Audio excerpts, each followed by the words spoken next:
निकल। पता नहीं कहाँ से आ जाते हैं, बदतमीज कहीं के। निकल निकल चल, दोबारा आने की हिम्मत नहीं करना। निकल निकल यहाँ से, निकल निकल निकल यहाँ से, निकल। शराब पी के मस्जिद में आ जाता है, बेहुदे बेवकूफ। तुझे इतना इल्म नहीं है कि मस्जिद में नहीं आना चाहिए। निकल यहाँ से, निकल यहाँ से, निकल। इतने जूते लगाओ इसको कि शराब पीकर कभी मस्जिद में दाखिल होने की हिम्मत ना करे। क्या हुआ, क्या हुआ? ये बेवकूफ जहांगीर फिर शराब पीकर मस्जिद में आ गया। तेरी ये हिम्मत, रमजान के महीने में ये हरकत, तुझे शर्म नहीं आती? वाह वाह, शरीफों की मस्जिद में शराबी दाखिल नहीं हो सकता। क्यों? क्यों? क्योंकि शराब हराम है इसलिए। लेकिन शराब से बड़ा हराम करने वाले दाखिल हो सकते हैं। क्यों? क्यों? क्योंकि वो बड़ा चंदा देते हैं इसलिए। कोई इनसे ये क्यों नहीं पूछता कि चंदे की रकम किस कमाई से दे रहे हो? कौन कितने झूठ बोल रहा है, कौन कितने धोखे दे रहा है, कौन कितनी रिश्वत ले रहा है? बोलो इलियास भाई, हर रोज दुकान पर कितने झूठ बोलने पड़ते हैं?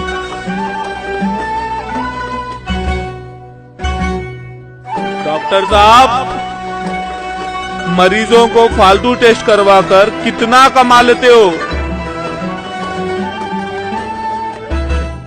इंस्पेक्टर साहब, जेब में आप रिश्वत का मार लेकर मस्जिद में आ सकते हैं, मैं शराब पीकर नहीं आ सकता। क्यों?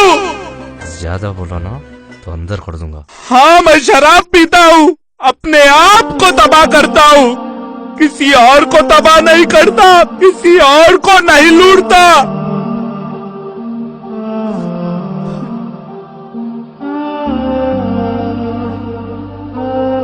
बोलिए मौलवी साहब, क्या सूद लेना शराब से बड़ा हराम काम नहीं है? कासिम भाई फाइनेंसर, सूदखोरी का नाम फाइनेंस रख देने से सूदखोरी के माने नहीं बदल जाते। ये काम अपनी माँ के साथ जिना करने के बराबर है या नहीं? अब जिना करके मस्जिद में आ सकते हैं, मैं शराब पीकर नहीं आ सकता। यही मतलब है तुम्हारा?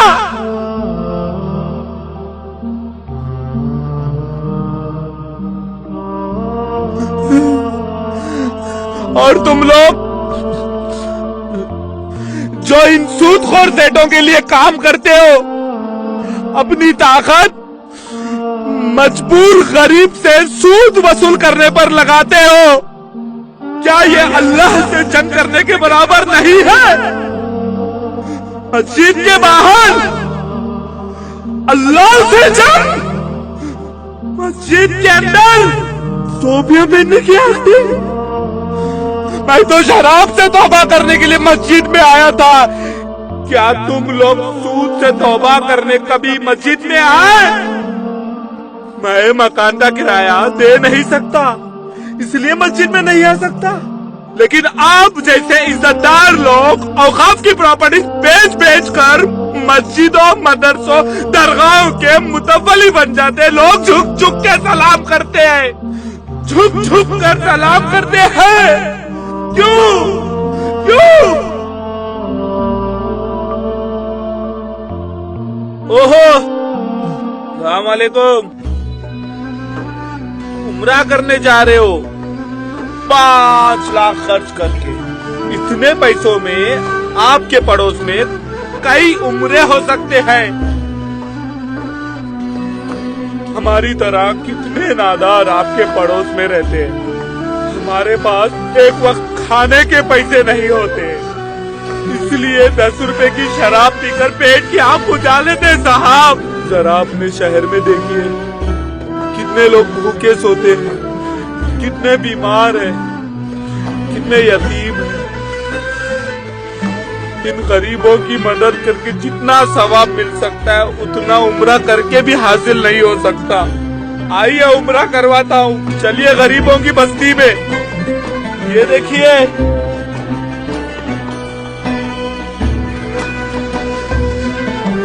चलिए।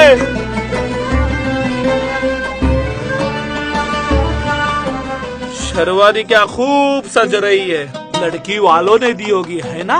ये क्या बदतमीजी है?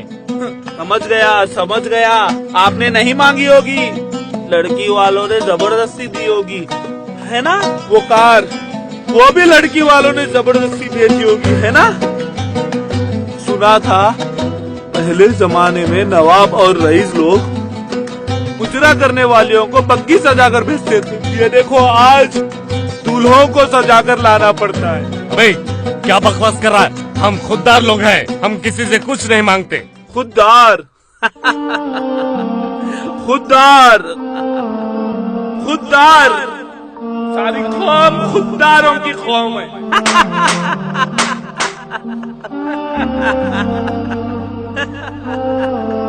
कोई जहेज नहीं मांगता, कोई रिश्वत नहीं मांगता, साले सब खुददार हैं।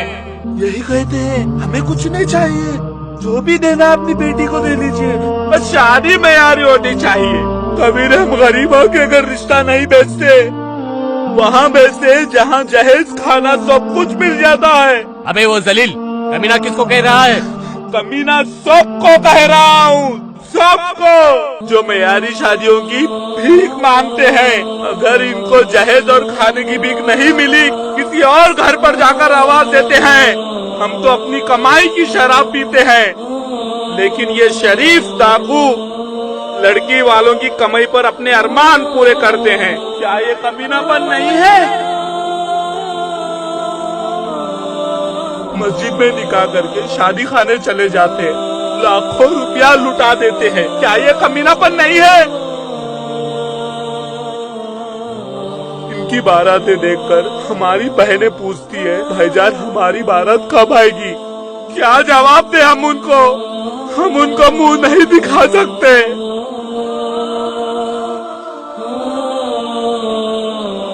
इसलिए खुद को शराब में डुबो लेते हैं। ये मेयारी शादियां करने वाले मुट्ठी भर चंद लोग लाखों बेटियों के दिल में हसरतें पैदा कर देते हैं और लड़कों को लालची बना देते हैं। ये अमीरों की खुदगर्जी और कमीनापन नहीं है तो क्या है?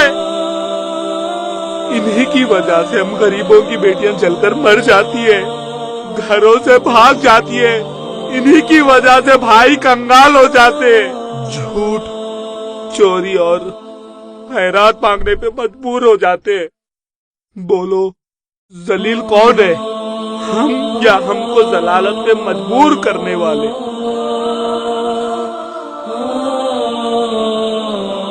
जिसकी बेटी जवान होती है उसकी आफत में जान होती है।